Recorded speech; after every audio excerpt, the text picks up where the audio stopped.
Oh yeah.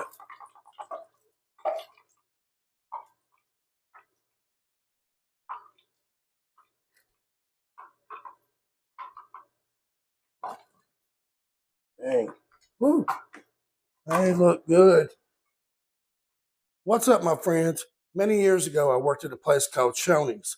One of their most popular items, onion rings. So needless to say, I've made thousands of onion rings in my day. So that's what we're doing today. I've got everything here that we're going to need. Let me go through it. Going to need canola oil to fry in, something to fry in. I'm using the Grandpappy by Presto. We're going to use a white onion. When it comes to onions, bigger is better. We're going to use flour, all purpose, and we're going to use cornmeal. Now, the brand down here in the South is Martha White. If you can get your hands on it, I highly recommend it. And then we're going to need buttermilk, and we're going to need salt, pepper to season. Our first step is to cut the onion. I've already peeled it. I want to cut somewhere around 1/4 inch to 3/8. If you got a mandolin, I highly recommend using it. If not, a knife will do just fine.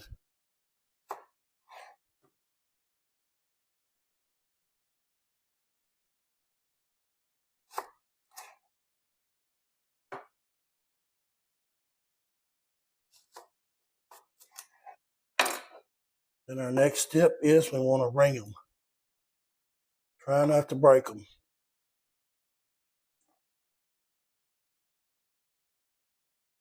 All right, I'm going to keep ringing them, and we're going to go on to the next step. Our next step is I'm going to get flour on the onion rings. Now I'm going to start with about 2 cups. If you need more, add it. Just give you an idea how it's done. And by the way, I'm not using the whole onion. The smaller parts I'll save for probably a salsa. But don't throw them away, use them. All right, I'm going to continue to flour them. And we'll move on. Be sure to knock the excess flour off of them.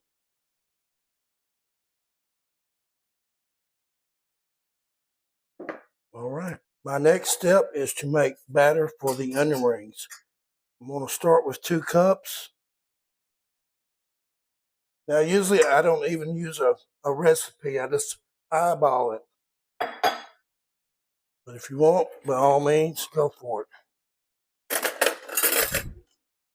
Now, the flour that I use for the onion rings is going to go in here. I'm not going to add it all because it might be too much. But I'm looking for the consistency of like a pancake batter.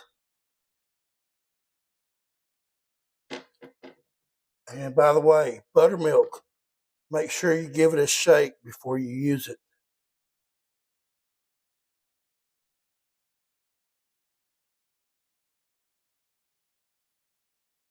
See if you can see that. It's close. I'm going to add a little bit more and call it good.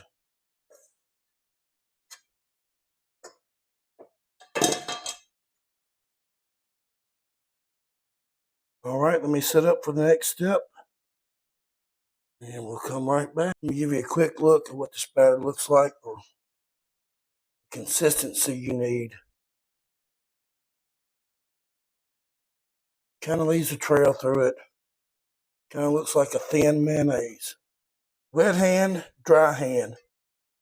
Batter, cornmeal. Now when I finish breading them, I'm going to put them right back in this container so I don't have to mess up something else. Shake off that excess. You can press it on, press it on. See what that looks like.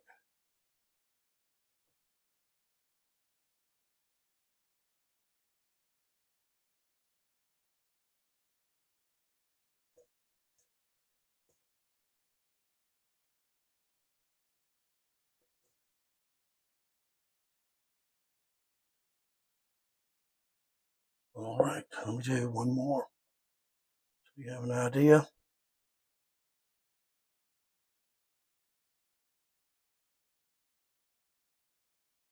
I'm finding if I fill up the center of the ring, I can press. It's going to ensure I get that cornmeal on there. All right, let me finish breading them and we'll do some frying. All right, my oil's a little hot, but that temp's going to go down once we put the onion rings in. So let's get started. I'm going to put about maybe 5 or 6 at a time.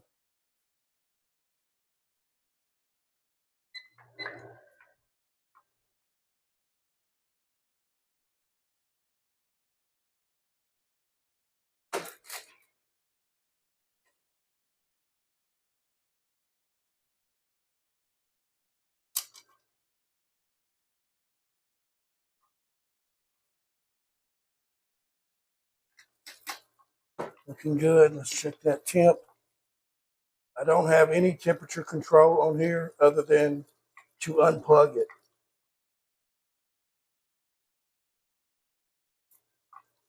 All right, looking good. That's what we want.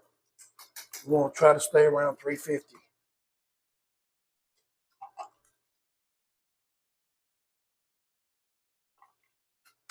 We want a nice golden brown.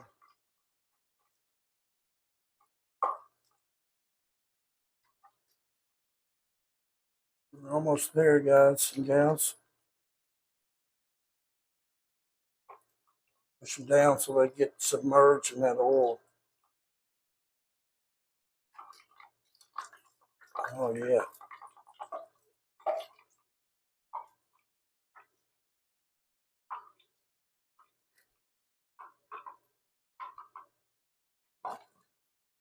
Dang. Woo. They look good. Let's get some salt and pepper on them.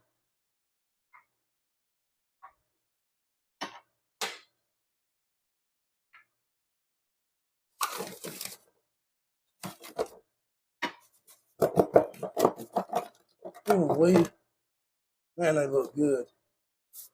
Second batch, getting ready to come out.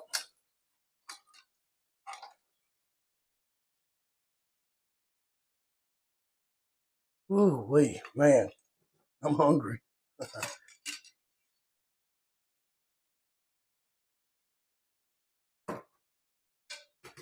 that unplugged. These seasoned up.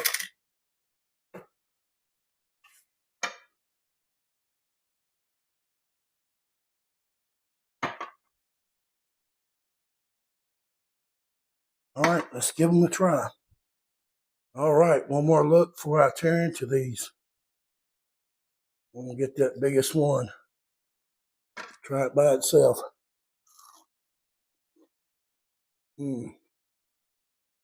Notice how it bites through?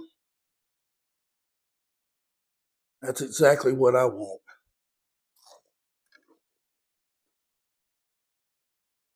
And this ketchup.